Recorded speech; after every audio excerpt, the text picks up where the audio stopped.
Assalamualaikum warahmatullahi wabarakatuh. Halo semuanya, balik lagi di Poster Podcast Tertuntas barengan sama aku Ratri yang bakalan bahas secara tuntas nih tentang permasalahan yang kita angkat di tiap episode di podcast ini. Nah, tentunya aku nggak sendirian, nanti bakalan ada narasumber yang menemani aku untuk ngobrol-ngobrol. Nah, yang bakalan kita bahas kali ini yaitu tentang topik lika-liku dalam dunia organisasi. Kita udah bersama narasumber yang keren-keren nih. Di samping kiri aku udah ada Kak Anissa dari Demisioner Ketua HMAP, dan ada Kak Faisal dari Ketua Himpunan Mahasiswa Manajemen. Kak Faisal sama Kak Anissa, gimana Kak kabarnya hari ini? Alhamdulillah baik. Alhamdulillah. Saya tahu sih minggu-minggu ini kayak menuju UAS, terus juga tugas-tugas deadline itu banyak banget kan. Nah, tapi kita memilih untuk weekend ini tetap produktif gitu. Nah, semoga UAS nanti lancar. Terus juga aku mau nanya dulu, dunia organisasi itu seperti apa sih Kak? Jadi kalau menurut saya dunia organisasi itu kan berbeda-beda. Kadang organisasi itu banyak yang menganut misal kayak kekeluargaan atau apapun itu. Sedangkan kalau di HMAP sendiri itu kita menganut kekeluargaan. Mungkin jadi dunia organisasi itu buat bagi kita khususnya anak-anak KP itu ya, itu adalah rumah kita, keluarga kita, di mana kita bertanya tentang mata kuliah, sharing-sharing tentang kegiatan-kegiatan di luar. Jadi tempat kita untuk kembali kalau di HMAP, kalau dunia organisasi nih, karena kita jadikan sebagai rumah, di mana rumah itu tuh benar-benar di dalamnya berisi tentang ada kakak, ada adik, ada yang jadi bapak, jadi ibu gitu. Jadi menurut aku organisasi itu sangat seru ya, terutama bagi kita mahasiswa rantau yang kadang bingung mau curhat cerita kemana, atau ketika kita gabung di organisasi, apalagi organisasi itu menganut sistem kekeluargaan, itu luar biasa sekali. Itu seperti kita tuh punya kakak dan adik di dunia perantauan, mungkin begitu sih. Ya, terasa banget sih kayak mungkin dari teman-teman yang merantau itu kayak lu mau ceritanya ke siapa, terus kayak harus ada nih rumah kedua gitu istilahnya ya. Kalau dari Kak Faisal sendiri gimana? Oke, kalau dari saya sejalan dengan Mbak Anissa tadi kan dijelasin kalau organisasi itu sebagai rumah gitu kan.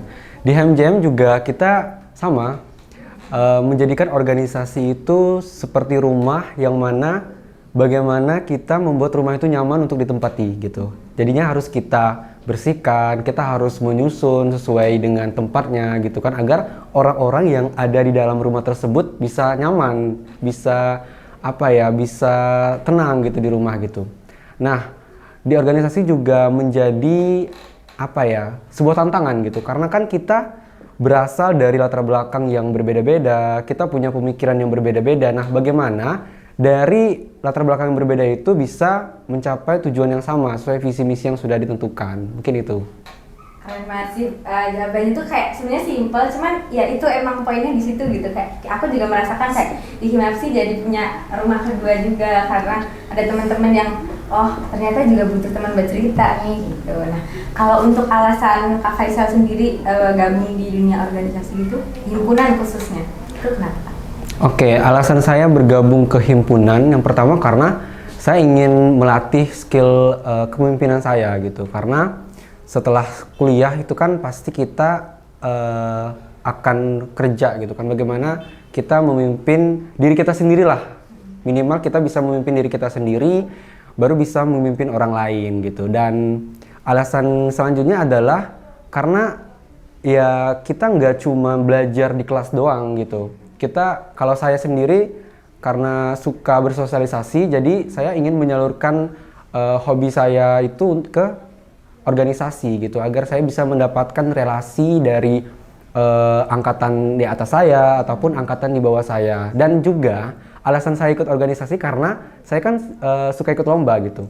Nah, bagaimana ketika saya ikut lomba tersebut, saya punya orang-orang yang bisa ikut lomba dengan saya gitu. Karena di organisasi kan kita pasti mengenal satu sama lain kan.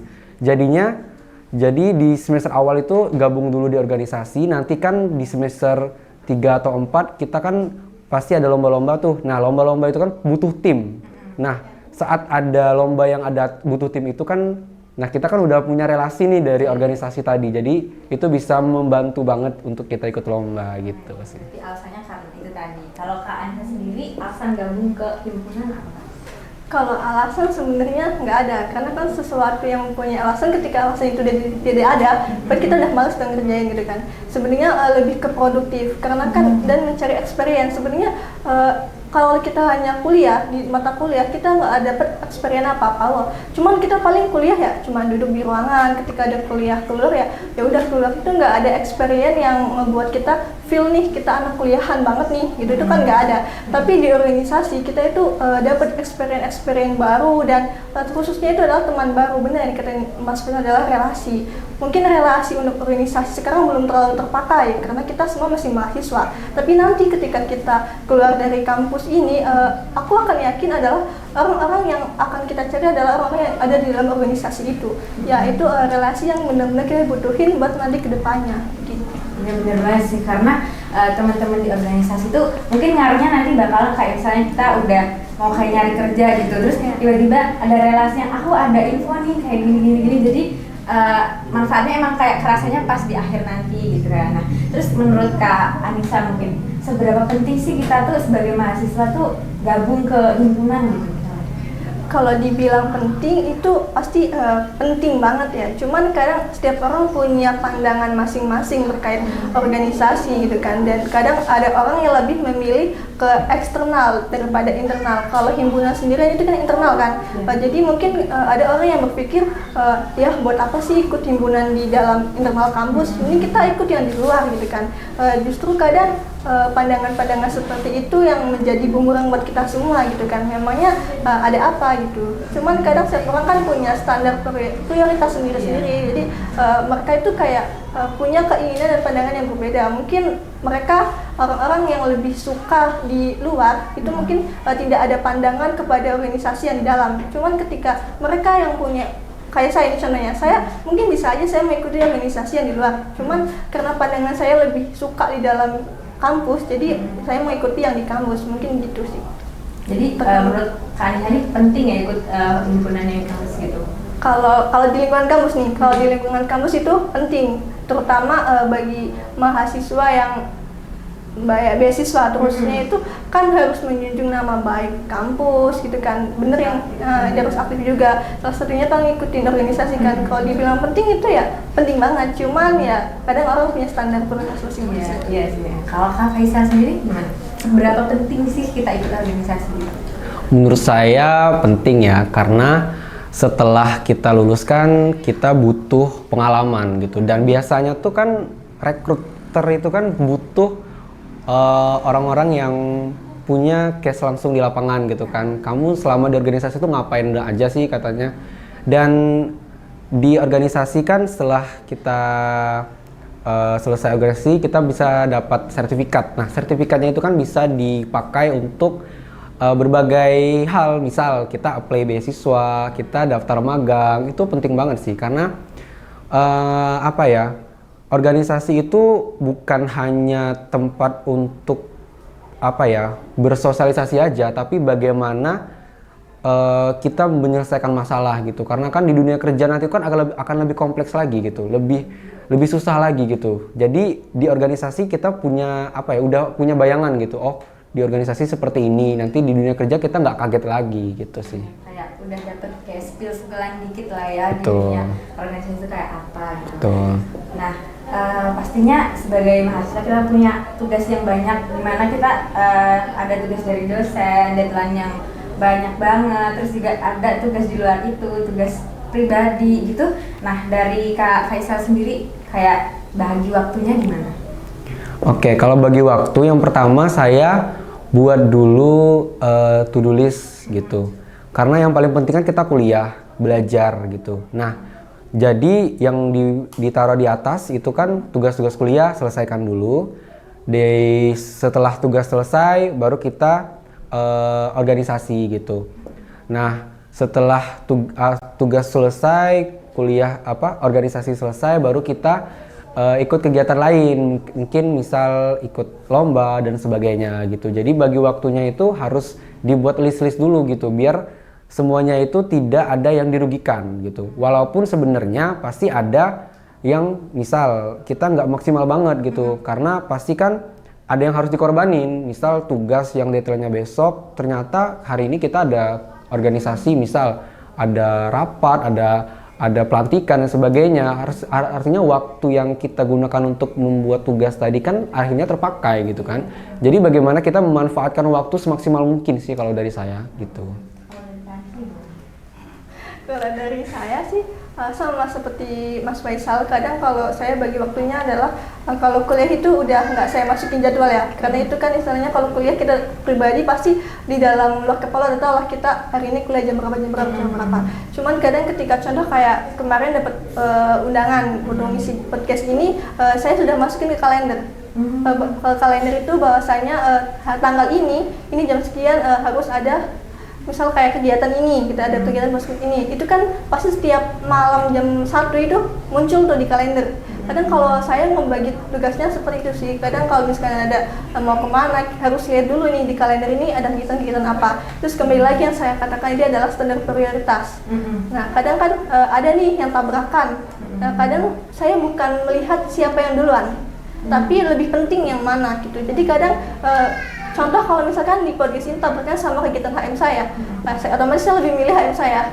Ya, jadi gitu. Lihat standar prioritas itu adalah paling utama kalau saya untuk membagi waktunya, begitu. Kayak waktu untuk gabut gitu kayak udah nggak ada nggak sih? Karena udah ada nih agenda ke depannya kayak gitu. Yang selanjutnya nih, kayak untuk tentang komunikasi sama anggota gitu. Itu kan teman-teman kan pasti dari berbagai latar belakang yang bermacam-macam gitu kan. Nah, terus gimana caranya Kak Faisal dan Kak Anissa tuh meningkatkan komunikasi itu biar jadi lebih baik gitu? Dari Kak Faisal dulu. Oh iya. Kalau dari saya, kita tahu lah ya di organisasi itu kan beragam dari latar belakang yang berbeda-beda gitu kan. Nah, gimana tantangannya itu biar komunikasinya tetap baik nih? Kalau dari saya sendiri, yang pertama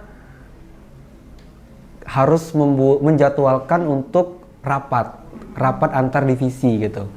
Jadi nggak harus rapat besar gitu. Kita kan di setiap divisi itu ada koordinator. Nah koordinatornya itu yang menjadwalkan rapat-rapat untuk menjalankan program kerjanya. Jadi kalau misal ada miskomunikasi antar pengurus itu bisa dikomunikasikan lebih baik lagi. Tugas kita kan sebagai pemimpin itu kan bagaimana orang yang ada di organisasi tersebut bisa speak up lebih nggak leluasa banget, tapi bisa speak up dengan percaya diri gitu, nggak takut dijudge, nggak takut diomongin, karena pasti ada kan orang-orang yang kalau aku ngomong ini pasti dibilang ini, kalau ngomong ini pasti dibilang ini, jadi kan dia nggak berani tuh buat ngomong ngasih pendapat gitu kan.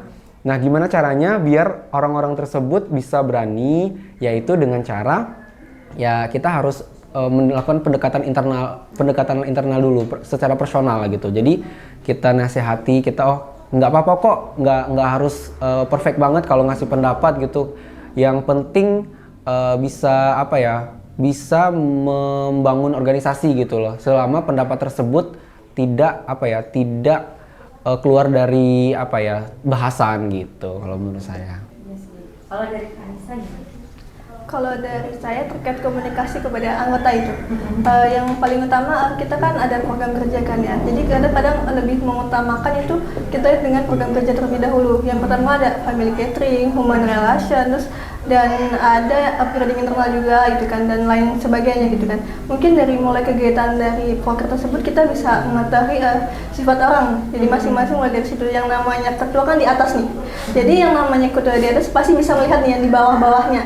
Jadi kita bisa melihat karakter orangnya itu seperti apa. Kadang ada yang kita kasih tahu sekali dia paham, tapi ada yang kasih tahu 2 kali belum paham, bahkan udah berkali-kali masih aja yang belum mengerti. Karena kan kebanyakan seperti itu ya. Cuman kadang kita pendekatan yang kita lakukan itu bukan hanya pas saat kegiatan. Di luar kegiatan pun kita kadang mengerti namanya itu adalah kalau kita itu ada triwulan, jadi 3 bulan sekali itu rapat, kan biasanya kalau rapat bulanan evaluasi terkait program kerja kita gitu kan, himpunan. Tapi kalau triwulan ini enggak, itu lebih terkait ke personal, lebih ke personality. Jadi personality itu seperti kayak, jadi ketika itu kita cuman ada aku sama kamu mau ngobrol apa silahkan. Kamu nggak suka di HM karena apa? Kamu lebih suka rapat di mana? Padahal hal-hal yang seperti itu yang lebih berdampak bagi kita. Jadi mungkin lebih ke personal itu lebih dapat sih kalau misalkan untuk pendekatan tersebut. Untuk yang selanjutnya, kayak untuk memperkuat hubungan himpunan sama kayak pihak fakultas atau pihak lain, itu gimana caranya untuk memperkuat hubungannya? Mungkin kayak ada hubungan kerjasama ataukah collab dan sebagainya gitu. Mungkin dari Kak Faisal dulu. Kalau dari HMJM sendiri, untuk memperkuat hubungan antara HMJM dengan fakultas dan sebaliknya gitu ya. Yang pertama adalah bagaimana, kalau saya sih lebih ke komunikasi. Karena kita punya kepala program studi kan di manajemen itu, jadi kita laporan. Selain ke pembina HMJM, kita juga laporan ke Kaprodi. Oh, kita ada kegiatan ini, kita laporan ke Kaprodi, nanti Kaprodi melihat, mungkin dia butuh dokumentasi dan sebagainya untuk untuk keperluan fakultas gitu kan. Nah, ketika ada masalah juga Kaprodi dan fakultas kan bisa mensupport gitu, mungkin bisa memberikan saran ataupun masukan gitu. Nah, timbal baliknya kita dari himpunan juga mensupport kegiatan yang diadakan oleh fakultas. Misal fakultas mengadakan sosialisasi gitu. Nah, kita dari HMJM juga akan berpartisipasi dalam acara tersebut, bisa dalam bentuk menjadi peserta, bisa dalam bentuk menjadi acara di kegiatan tersebut, selama kita bisa berkomunikasi lagi dengan Kaprodi tersebut gitu. Dan juga kita kan kalau di HMJM juga ada pelatihan digital marketing ya. Itu kerjasama dari Fakultas Ekonomi dengan Rumah BUMN Yogyakarta gitu. Dan itu yang mengelola itu memang dari fakultas, tapi untuk koordinasinya itu dari himpunan mahasiswa manajemen gitu. Kami yang berkoordinasi dengan pihak Ruby, dan kami dari HMJM juga membuat laporan kepada Kaprodi terkait kegiatan yang sudah dilaksanakan gitu. Oke, kalau dari Kak Anissa sendiri gimana? Kalau dari saya sendiri, kalau di HMAP itu kan kita punya namanya Dewan Penasehat. Kadang kita lebih ke Dewan Penasehat terlebih dahulu ya. Sedangkan kayak Kaprodi dengan fakultas itu di luar dari kita. Jadi kadang untuk hubungan koordinasi ya mungkin kita kayak sekedar kayak program kerja aja, nggak ada, dan kerjasama ya terutama, nggak ada yang lebih mendalam itu, nggak ada. Soalnya kalau HMAP sendiri tuh campur tangan dari prodi itu, kita bukannya menutup, kita kayak bukan masing-masing juga sih, kayak lebih ke ini punya kita gitu kan, itu punya kalian. Jadi kalau bisa kita jaga biar kita tetap saling menghargai gitu kan. Dan untuk prodi sendiri kan kita ada kalender HMAP kan, dalam setiap periode itu kita udah kasihkan itu dalam awal periode. Kita ada beritahu dari awal periode. Jadi setelah periode itu dari prodi hanya mendapatkan laporan itu setiap proposal, itu hanya sekedar proposal itu untuk kerjasama sama fakultas. Itu ada satu namanya itu adalah Lentera Publik, itu adalah ikonnya Fakultas Ilmu Sosial dan Politik gitu. Dan yang mengisi dalam itu tuh anak-anak HMAP, juga kadang anak-anak AP di luar non HM, jadi kadang juga mengisi di dalam itu juga, dalam Lentera Publik gitu kan. Mahasiswa fakultas ya udah fakultas sendiri gitu, biar tetap ada saling menghargai antar mahasiswa dan dosen juga. Untuk yang selanjutnya nih, kayak untuk meningkatkan partisipasi. Jadi biasanya kan kayak di himpunan gitu ada nih yang kayak timbul tenggelam, suka hilang gitu. Nah, cara Kak Faisal sama Kak Anissa untuk meningkatkan partisipasi anggota dalam setiap kegiatan himpunan gitu gimana? Mungkin Kak Anissa dulu. Meningkatkan partisipasi mungkin kalau buat yang pasif ya khususnya. Kadang kita adalah memberikan dia tanggung jawab. Kadang kan kita kalau banyak orang kita lupa akan 1-2 orang gitu kan. Jadi kadang orang itu ngerasa kalau dirinya nggak dibutuhkan. Jadi ketika orang itu ngerasa nggak dibutuhkan, kayak ya udah ngapain aku datang? Kalau misalnya aku aja nggak dibutuhin, pasti orang-orang itu aja gitu kan.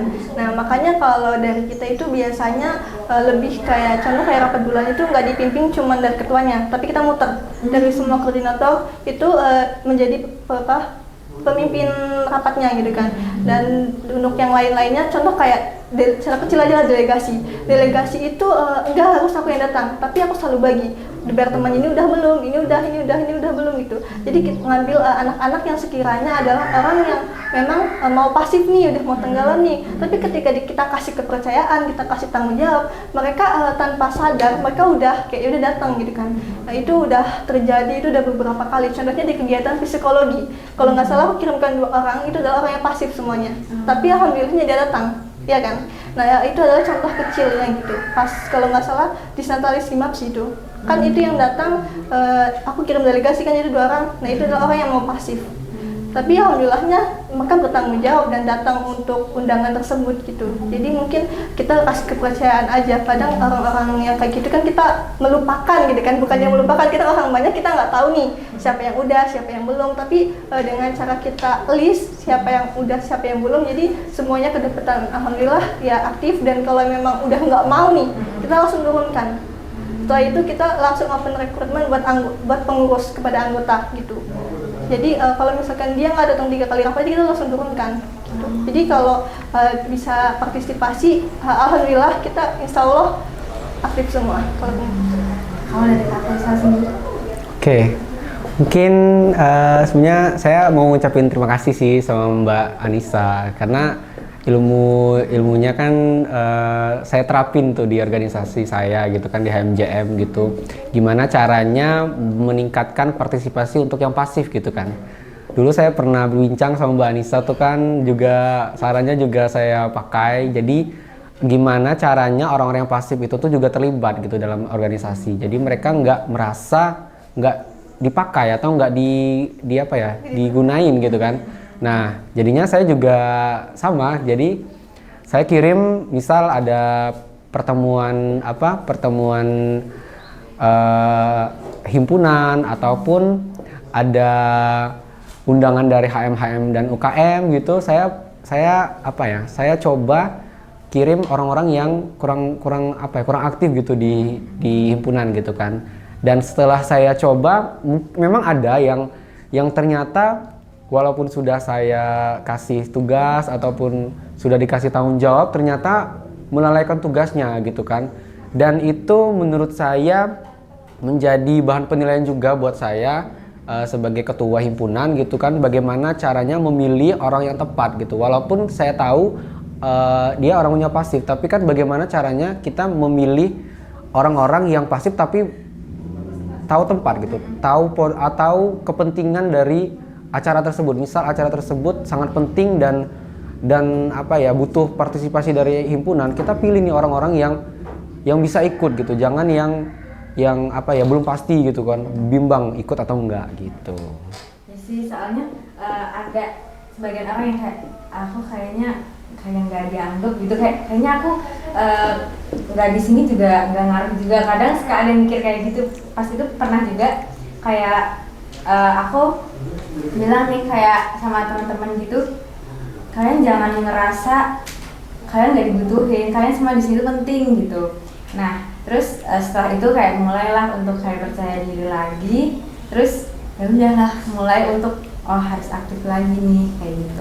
Nah terus mungkin yang selanjutnya dari Kak Faisal dan Kak Anissa sebagai pemimpin organisasi gitu, himpunan khususnya, apa sih yang jadi kayak keunggulan utama untuk memimpin dan mengelola organisasi gitu? Dari Kak Faisal mungkin? Kalau dari saya untuk keunggulan menjadi seorang leader gitu ya di organisasi gitu. Jadi kita punya wewenang gitu. Kita punya wewenang untuk mencari kandidat-kandidat yang bisa mengisi kepengurusan kita gitu. Kita bisa cari orang-orang yang bisa berjalan bersama, bisa melakukan kegiatan-kegiatan bersama gitu. Kemudian bisa juga kita mengambil keputusan gitu. Karena kan kita sebagai pemimpin kan dituntut untuk mengambil keputusan yang cepat dan tepat, dan itu susah.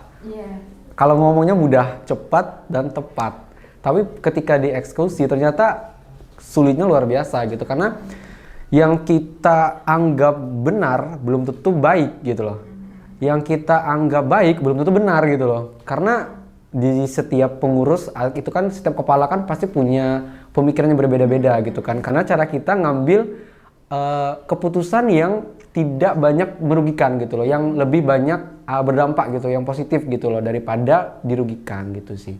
Mungkin kalau misal dalam keunggulan gitu kan, kita kan juga punya sertifikat di akhir masa kepengurusan gitu. Kita bisa gunakan sertifikat tersebut untuk berbagai hal, misal apply beasiswa, apply magang, kerja, itu kan sangat menjadi sebuah keunggulan sih kalau menurut saya. Menurut saya seperti itu, Mbak. Oke, kalau dari Kak Anissa sendiri gimana? Keunggulan untuk mengelola organisasi itu yang pasti kan ada di ketuanya ya. Cuman kadang ketua itu kan kadang selalu orang tuh bilang cerminan dong, jadi contoh dong. Pasti kan harus dituntut harus semua bisa gitu kan. Padahal nggak semua hal itu ketua harus bisa. Cuman ketua memang harus memahami. Bukan berarti bukan berarti dia harus bisa, tapi dia harus bisa memahami gitu kan, harus bisa mengerti gitu kan. Kalau terkait ke keunggulan itu, kalau misalkan di AP itu kan kita lebih ke politik, ke sosial politiknya kan, ke sosial politik. Jadi untuk di organisasi adalah mereka bisa berkomunikasi dengan baik gitu kan, berkomunikasi dengan luar. Apalagi kita pernah melakukan diskusi eksternal itu waktu itu di TFRI, itu adalah salah satu bentuk mereka itu berkomunikasi secara langsung itu dengan orang-orang baru gitu kan. Terus ada beberapa kegiatan juga yang seperti human relation gitu dan lain sebagainya, bahkan kayak aksi sosial itu kan merupakan salah satu keunggulan AP. Kalau AP adalah sosial politik, di mana sosial yang mereka mendapatkan di luar gitu kan, dan bersosialisasi kepada setiap orang yang ada gitu kan. Dan begitu untuk politiknya adalah di mana kita sebagai anak AP ini apalagi itu organisasi organisasi legal yang di mana kita jangan sembarangan, kita harus menggunakan sistem, kita harus ada aturannya gitu kan. Jadi untuk keunggulan di AP sendiri terkait politiknya ini adalah setiap kita misal mengeluarin anggota nih, ya udah kita kasih surat penurunan gitu kan. Misal mau masuk, ya udah kamu harus ngajuin surat pengajuan pengurus gitu. Jadi nggak semua orang kita asal comot asal mindah gitu kan. Jadi lebih ke sistemnya itu harus jelas, harus ada biar secara administrasi itu kita rapih gitu loh. Jadi ketika mereka ada orang yang nanya kalian kayak gimana kalau misalnya ada gini-gini, kita udah ada kok ini buktinya gitu kan. Terus ini di periode saya juga lebih merapikan, maksudnya merapikan tuh kayak per departemen harus ada sekretaris bidang, gunanya buat ini semuanya. Jadi ketika nanti diminta sama sekretaris umum kalau ada sesuatu yang memang urgent, kita cuma tinggal ngambil doang, kita nggak ribet yang namanya harus buat ulang lah inilah itu, enggak. Jadi kita udah ada gitu kan. Kayak contoh seperti LPJ kemarin itu cuman 1 minggu karena udah disiapkan sama mereka. Jadi kan kita itu ada namanya WordPress itu di Infocom. Jadi setiap kegiatan itu harus ada berita acaranya kan, itu dilaporkan kepada si Infocom itu WordPress, dan itu adalah keunggulan kita ya. Keunggulan kita adalah itu, dan udah itu nanti dari departemen ini langsung membuat LPJ-nya. Maksudnya membuat LPJ tulis ini udah terlaksana nih, gini-gini. Jadi ketika di akhir periode tinggal tarik gitu kan. Tapi untuk sebagai seorang ketua adalah ketua itu nggak bakal sukses kalau anggotanya tidak mendukung. Jadi keunggulan semua orang ketua yang punya adalah dengan anggota yang cukup sportif. Bener banget sih, karena ketua aja tanpa anggota yang memang sama-sama untuk bergerak bareng satu visi itu ya nggak bakal jalan juga organisasi. Kita lanjut ke pertanyaan. Ini 3 pertanyaan terakhir deh. Nah, yang aku tanyain itu tadi kan udah yang hubungan antar kayak anggota di himpunan ya. Nah itu gimana Kak Faisal dan Kak Anissa kayak melihara hubungan, menjaga hubungan komunikasi yang baik, tapi sama adik tingkat gitu, kayak jadi di luar pengurus himpunan kayak gitu gitu. Kalau dari saya di HMJM kita ada makrab gitu. Nah di makrab itu ajang untuk pendekatan gitu kan, pendekati lah intinya ya, antara adik tingkat dengan angkatan di atasnya gitu. Jadi kita punya tempat gitu untuk bisa kumpul bareng gitu, bisa komunikasi bareng gitu kan. Dan kalau menurut saya ya Mbak ya, di organisasi itu memang butuh yang namanya komunikasi yang baik gitu kan. Apalagi di kepengurusan saya kan juga ada adik tingkat gitu kan. Nah kadang adik tingkat itu kan sama ya, kalau saya sama kakak tingkat juga gitu kan, masih agak segan gitu kan. Nah mereka juga sama, mereka agak segan juga, mereka kayak nggak enak kalau misal ngomong ini gitu kan. Kalau saya sendiri, saya kan tipikal orang yang kan ada tuh ketua himpunan yang tegas, yang kayaknya ditakutin lah. Nah, ada juga yang ketua himpunan yang humble, yang ini. Nah, kalau saya lebih ke apa ya, suka langsung ngobrol aja sih gitu. Jadi nggak yang walaupun saya ketua, kamu anggota, pengurus gitu, ya nggak gitu. Jadi saya membuka diri seluas-luasnya, tapi dengan batasan-batasan juga sih. Jadi dengan anggota atau ada tingkat itu, saya juga komunikasi baik gitu loh. Minimal tegur sapa, minimal minimal kita ada bahasan lah dengan tingkat. Karena ada kan yang bilang kayak, kalau misal kita terlalu akrab dengan ada tingkat, ntar kita tuh nggak disegani lagi gitu, kita nggak dihargai lagi gitu. Kalau menurut saya enggak juga, asal kita tahu batasan-batasan gitu loh. Kita harus memposisikan diri kita tuh sebagai kakak tingkat yang bisa merangkul adik-adik tingkatnya gitu loh. Mungkin aku kayak mau lebih tanya lagi, kayak misalnya Kak Faisal sama Kak Anissa tuh kan pas di dalam himpunan mungkin ya udah kayak podcastnya serius untuk kayak bahas proker-proker. Nah terus kayak bedainnya sikapnya ketika di luar himpunan gitu gimana? Tapi itu juga sama kayak anak-anak di himpunan, cuman kan kita nggak lagi pas rapat nih, terus itu ngebedain sikapnya gimana? Kalau kita tuh sedang ada di himpunan, kita harus tahu memposisikan diri kita gitu. Jadi gimana kita bersikap gitu loh. Sesama anggota himpunan, sikapnya harus serius, nggak boleh, tapi nggak harus serius banget juga. Kita biar nggak tegang gitu kan antara pengurus, ya kita harus juga ada tanda-tandanya gitu. Nah ketika di luar itu kita tetap harus tahu, walaupun kita di luar, mentang-mentang di luar gitu kan, kita itu ketua himpunan kita nih, udah itu kita nggak usah diapain gitu kan, karena di luar gitu. Tapi harus tetap kita hormati gitu loh. At least kita tegur lah ya, kalau Kak gini gitu kan, harus tegur. Apalagi kalau udah pakai baju himpunan gitu kan, kalau kita lihat di luar ada yang pakai baju himpunan kita, kita harus tegur, kemana gini. Walaupun itu kakak tingkat kita ya Mbak, walaupun saya sebagai ketua tetap harus menghormati kakak tingkat yang misal dia lagi di luar, dia pakai baju himpunan yang mungkin dia demisioner gitu kan, tetap kita harus hormati gitu. Karena mereka sudah pernah berorganisasi di himpunan ini lebih dari kita gitu kan. Kita tetap harus menghargai mereka gitu. Jadi lebih ke lebih ke komunikasinya itu harus tahu tempat aja sih Mbak. Kalau misalnya di himpunan ya kita selayaknya di himpunan, kalau di luar ya kita ya santai aja gitu, tapi tetap ada batasan. Kalau dari aku sendiri sih tergantung pembawaannya ya. Maksudnya pembawaan mungkin kalau di himpunan itu kita pembawaannya, kalau pembawanya kayak ada serius, ya udah kayak nggak ada nih kayak senyum pun kalau di awal kayak nanti gitu kan. Kalau udah selesai nih baru aku ada ketawa gitu kan. Cuman kalau misalkan kalau sama mereka, kalau di luar himpunan ya langsung aja kayak dari mana kalian bre yang gitu-gitu. Mungkin kayak anak pengalaman gitu lah kalau berolahraga gitu kan. Dan kalau misalkan dalam organisasi kita bahas organisasi, tapi kalau di luar ya udah kita bahas yang kita kadang kan gini, ada ketua himpunan, teman-teman ketua himpunan, tapi dia bawa ke tempat kayak komunikasi sama ya tingkat, dia bahasnya adalah organisasi, gitu kan, sama teman-temannya dia bahasnya organisasi. Kadang nggak semua orang itu suka sama organisasi kan. Nah jadi kadang ini aku ini cerita karena ambil contoh dari seseorang gitu kan, itu membahas tentang organisasi sampai orang itu risih. Jadi karena dia risih, jadi dia nggak mau ngajak dia nongkrong, dia nggak mau ngajak dia main, karena kalau sama dia pasti bahasnya organisasi. Jadi kadang orang yang gitu tuh kita juga harus tahu tempat gitu kan. Jadi kalau aku adalah pembawaan, kalau dia misalnya pembawaannya seperti itu, kalau di luar pembawaannya aku seperti ini gitu kan. Jadi mungkin kalau udah yang udah tahu nih aku di luar kayak gimana, ya itulah aku gitu kan. Kalau di kampus kayak gimana, ya itulah aku yang di kampus gitu. Jadi kalau menurut aku adalah pembawaan agar orang itu tetap nyaman sama kita gitu kan. Jadi orang itu tetap enjoy aja sama kita gitu.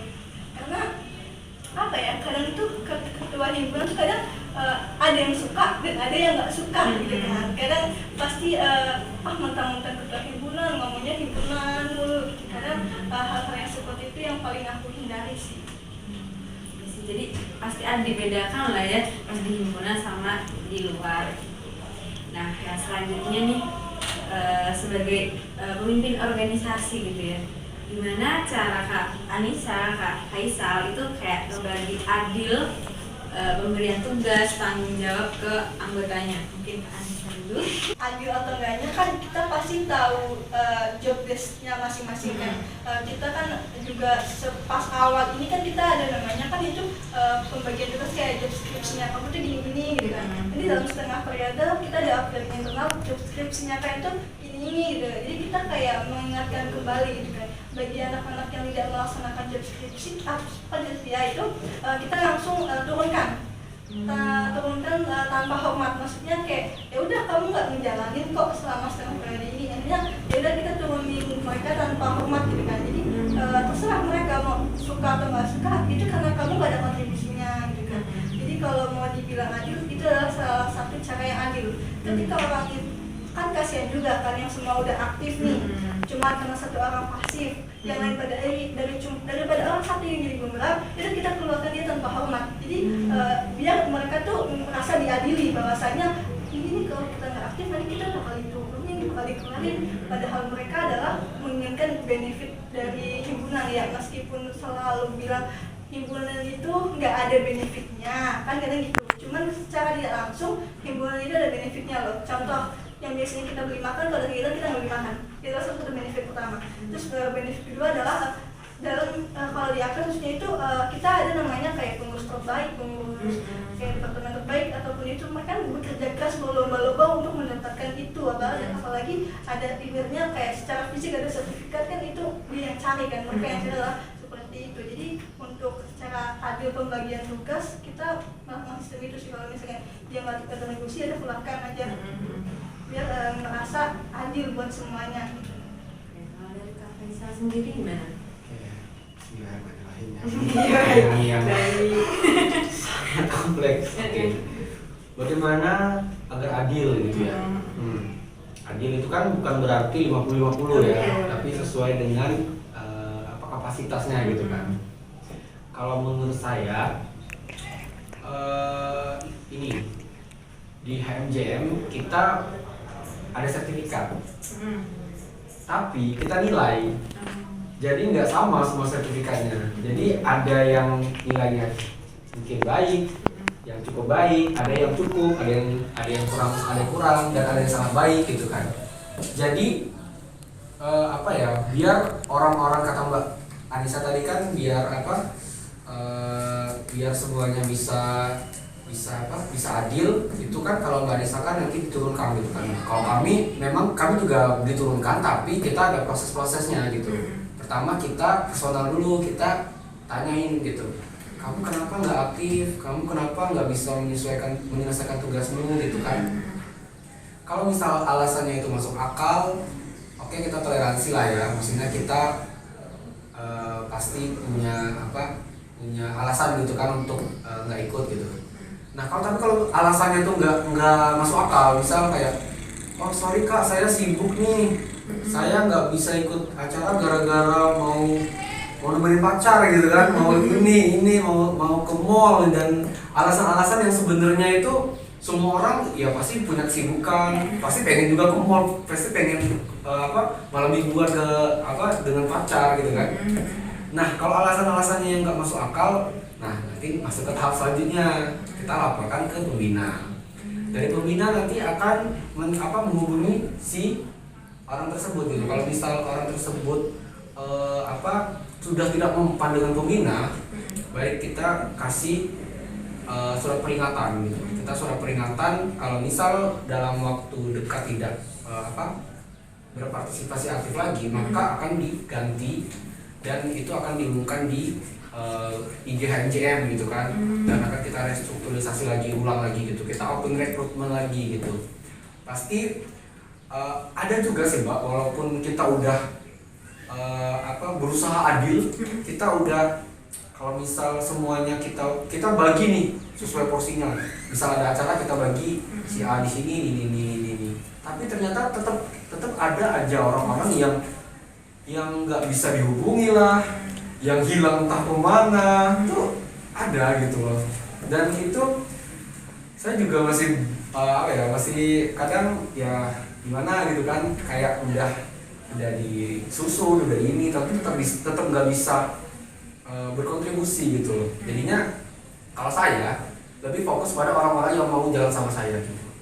Kalau misal kita bisa jalan bareng, kita bisa kerja bareng, orang-orang lain tuh kayak nyebar gitu loh Mbak. Jadi kalau misal ada semangat baru, satu semangat, yang lain itu ikut gitu loh. Tapi kalau misal dari atasnya tuh udah kayak pesimis, udah nggak yakin nggak sih ini yang nggak yakin gitu kan, lama yang di bawahnya itu juga ikut-ikutan ya gitu. Jadi dari saya di sendiri dulu sih, jadi kayak gimana saya adil dulu untuk diri saya sendiri, baru saya untuk organisasi ini bisa memberikan tugas yang sesuai dengan orangnya, tugas yang sesuai kepentingan gitu, yang urgentnya tuh seperti apa gitu.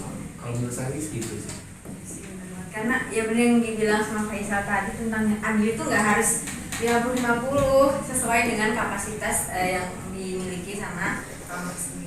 Ini kayaknya last question. Gimana sih dari Kak Anissa sama Kak Faisal tips buat menyikapi masalah yang terjadi? Tapi permasalahan itu kompleks. Jadi mungkin ada nih permasalahan yang di luar yang tadi udah diceritain. Jadi kayak ada permasalahan yang itu tuh nggak cuma bisa selesai dalam satu hari aja gitu. Nah itu gimana dari Kak Faisal sama Kak Anissa untuk menyelesaikan? Anissa boleh banget. Oke, mungkin itu aku teringat sama satu kasus.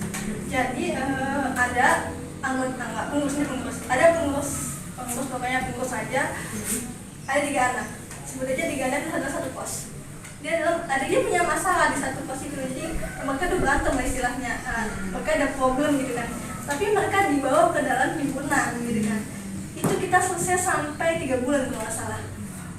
Nah jadi itu tuh mereka tuh ada masalah, entah masalahnya apapun, aku juga nggak paham kan kalau mereka ada masalah itu khususnya nih di departemen itu diselesaikan sama departemennya dulu. Ketika sama koordinator departemennya nggak bisa, baru kita naik ke BPH. Kalau BPH itu kan kayak ada sekretaris dan lain sebagainya. Cuman kalau di BPH aku, kalau misalnya ada panggil ke sekretaris sama ke wakil ketua dulu. Kalau semisal di ketua ini masih belum bisa, itu baru naik ke aku gitu kan. Ini gimana, permasalahannya kayak gini. Udah nih kita kasih mediasi, terus kita secara personal, bahkan kita undang dia untuk rapat bulan dia datang gitu kan. Maka dari itu kayak sebenarnya kamu kenapa? Sebenarnya kamu ada apa? Ternyata ada satu pesan dia yang sampai ke aku adalah dia yang dulunya kemana-mana sampai di himpunan mereka bertiga, ketika mereka punya masalah di kosan, mereka punya masalah pribadi sampai di bawah himpunan, dia ngerasa kalau anak himpunan itu nggak welcome, kalau anak himpunan itu kayak nggak ngerangkul semuanya, dia ngerasa kayak tersingkirkan gitu kan. Padahal kita sudah melakukan berbagai cara untuk merangkul dia untuk kembali lagi kepada kita. Cuman karena itu sempat kita 1 bulan kita biarkan, karena ngapain sih ngurusin hidup yang ibaratnya itu bukan di dalam kita sebenarnya gitu kan. Itu kan masalah pribadi istilahnya. Sampai kita temuin 3 anak itu baru ada yang ini datang, yang ini nggak datang gitu kan. Jadi kayak laporan dari yang ini kayak gini, laporan yang ini kayak gini gitu kan. Akhirnya di situ aku mikir gini, kan dia yang butuh himpunan, kan itu masalah bukan masalah dari himpunan, itu masalah pribadi. Kok kita kesannya kayak ngemis satu orang itu ya gitu kan. Soalnya beberapa kali dia dimasukin ke panitiaan yang awalnya mau tiba-tiba nggak pernah datang, kayak menyepelekan kan. Dan aku tuh paling gak suka kalau aku disepelein, apalagi soal himpunan gitu kan. Jadi pada saat itu kita udah ngelakuin beberapa cara mediasi, semuanya nggak terpakai sama dia. Dan aku bilang ke pengurusnya, aku gini, aku nggak mau ya kalau kita harus ngemis ke dia lagi gitu kan. Buat apa kita ngemis satu orang, kita ngemis satu orang kalau misalkan kita semua ada ini banyak orang, masa kita kalah sih sama satu orang gitu kan. Nah akhirnya pada saat itu sama sekretaris langsung dibuatin surat pengeluaran itu gimana ya, dia tuh bilang dia mau mundurin diri aja Kak, soalnya udah kayak gini gitu kan. Tapi keesokan harinya Kak saya belum jadi keluar gitu kan. Nah itu yang membuat kayak sampai 3 bulan itu. Makanya kadang mulai dari situ belajar ketika emang anak itu udah nggak nyaman, tidak kita langsung turunkan saja, kita langsung serap istilahnya kalau udah kelar nih gitu kan.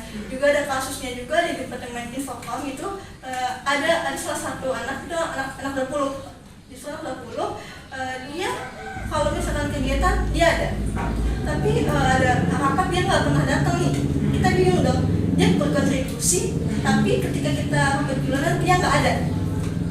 Tapi itu pas kita bilang dalam satu kegiatan lagi dia nggak ada, udah kita langsung suratin dia gitu kan. Akhirnya ya udah kita selalu suratin aja ke dia. Itu adalah masalah yang menurut aku yang paling kompleks adalah masalah pribadi, kok bisa sampai mempengaruhi di himpunan gitu. Di situ malah kayak beredar kalau misalkan aku nih sebagai ketua gagal merangkul semuanya gitu karena gara-gara satu anak tersebut. Karena satu anak nih katanya ini kerasa nggak dirangkul dan gini-gini, atau mas kan ada apa ibaratnya ada api dari sini dan api itu yang mengerucut adalah yang salah dari ketuanya ya mas. Berarti kamu nih jadi ketua ini gimana sih nggak bisa dirangkul ini gini ya kan, itu adalah masalah personal dia bawa ke dalam himpunan. Kok kenapa saya yang disalahkan gitu kan, karena kadang aku egois juga kan gitu. Jadi mulai dari situ aku kasih pemahaman ke mereka bahwa masalah itu tuh kita kan udah jelasin di dalam visi misiku tuh khususnya ada namanya profesionalisme di sini juga disebawahi di sini. Dan mulai dari situ maka ada paham dan alhamdulillah nggak ada masalah lagi selain itu. Masalah personal itu pacarnya dia kita bentak, pacarnya dia kita apa. Mulai dari situ udah nggak ada komplain-komplainan lagi. Itu terjadi awal periode juga.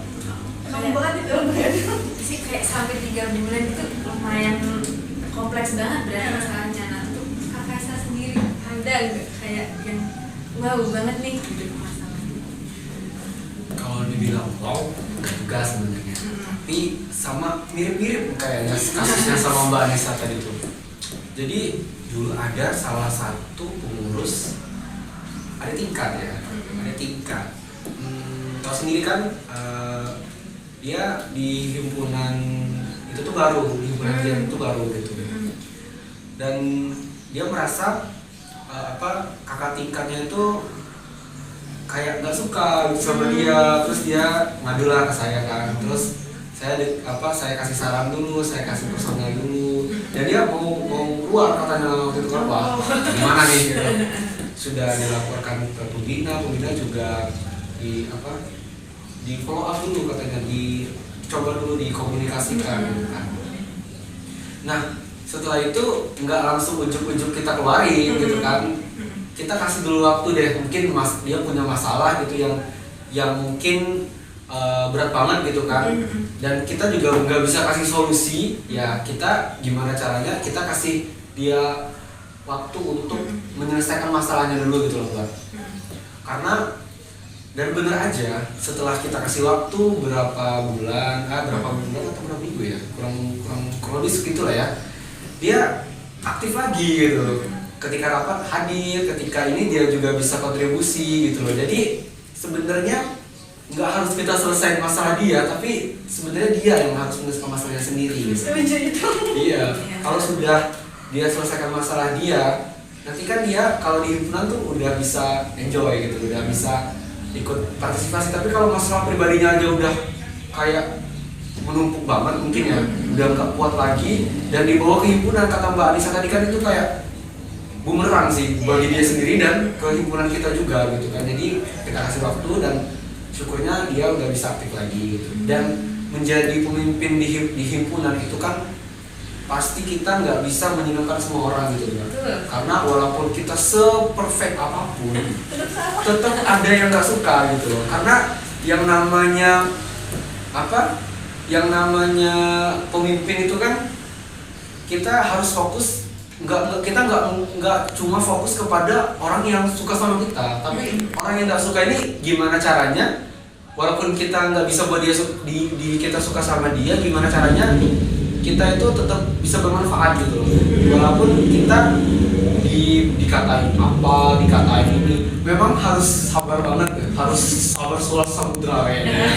Jadi pemimpin itu memang harus sabar sulas samudra, karena kan pasti banyak omongan-omongan yang pasti pernah ya kita dibilang ini itu. Tapi kalau saya pribadi selama yang dibilang tersebut untuk membangun organisasi, untuk apa ya, untuk kepentingan organisasi itu saya tetap oh kita lihat nih orangnya nih bilang gini konteksnya apa gitu, konteksnya apa dulu, jangan ujuk-ujuk ngomong ini tapi nggak ada konteksnya gitu loh. Kalau misal kita lihat konteksnya ternyata membangun organisasi, seperti kata kaprodi saya tuh, orang yang misalnya nggak sejalan sama kita, jangan langsung kita cut gitu loh. Kata kaprodi saya gini, deketin dulu gitu, deketin apa sih maunya kamu gitu loh. Kalau misal maunya dia tuh ternyata memberi manfaat ke organisasi, ya nggak apa-apa. Karena dulu kata kaprodi saya ada saya nggak bilang angkatan yang atas saya ya, mungkin ada yang dia tuh punya ide-ide bagus gitu, ide-ide bagus, tapi ternyata ada yang nggak suka sama idenya gitu kan, dan dia malah jadi nggak semangat dan keluar dari organisasi. Padahal kan sebenarnya kita juga butuh orang-orang yang apa ya, nggak ini sih, nggak yang keluar jalur, tapi butuh orang-orang yang punya ide-ide yang apa ya, bukan masuk akal, tapi ide-ide yang cemerlang, yang bagus, yang bisa kita gunakan untuk membangun organisasi. Gitu sih. Sangat bagus sekali ya. Apa maksudnya permasalahan-permasalahan yang ada di organisasi. Nah, ini tuh maksudnya nggak kayak nakut-nakutin teman-teman yang belum join organisasi, cuman kita balik lagi mikir apa sih, kita tuh nggak nyari di organisasi biar dapet apa, tapi kita bisa ngasih apa sih buat organisasi biar tetap aktif, biar tetap eksis organisasinya, biar di kampus kok himpunannya nggak aktif nih, terus orang-orangnya di mana. Kadang kayak orang-orang yang punya value yang baik itu kadang malah aku nggak mau berperan lah di organisasi, buat apa kayak gitu. Karena kadang ada organisasi itu kayak cuma kebanyakan rapat doang, nggak ada apa-apanya dan sebagainya. Itu aku pernah dengan semua itu, dan bentar dulu, kita lihat dulu deh apa bener kayak gitu.